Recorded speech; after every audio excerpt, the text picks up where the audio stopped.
কাশিয়াং, সোনাদার, টুং, ঘুম সব পেরিয়ে এবার আমরা কাঞ্চনদার বাড়ির পথে। বুঝলেন না তো, কাঞ্চনদা, দার্জিলিং প্রায় পৌঁছে গেছি। বাঙালির প্রিয় কাঞ্চনদা, কাঞ্চনজঙ্ঘা। কাঞ্চনদা আবার সবাইকে সবসময় দেখা দেয় না, চলুন আমাদের ভাগ্যে আছে কিনা দেখি। তবে এই দেখুন, বলতে বলতে আমরা দার্জিলিং স্টেশনেও পৌঁছে গেছি।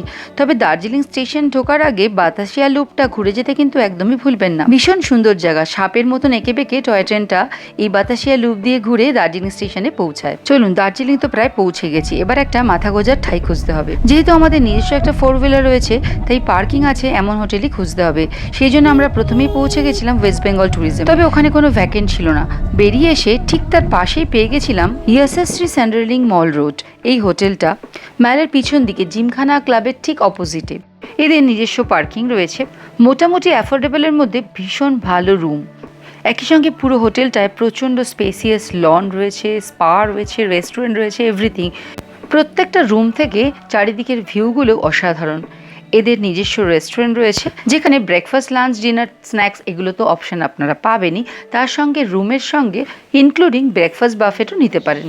আর বিশেষ করে যাদের 4 হুইলার আছে, তাদের পার্কিংয়ের জন্য এই হোটেলটায় কিন্তু অবশ্যই আসতে পারেন। রুম রেন্ট 3,500 থেকে 5,000-এর মধ্যে রয়েছে। অনেক তো গল্প হলো, চলুন এবার আমাদের রুমটায় যাওয়া যাক। জানতে চান এই রুমটার ভাড়া কত?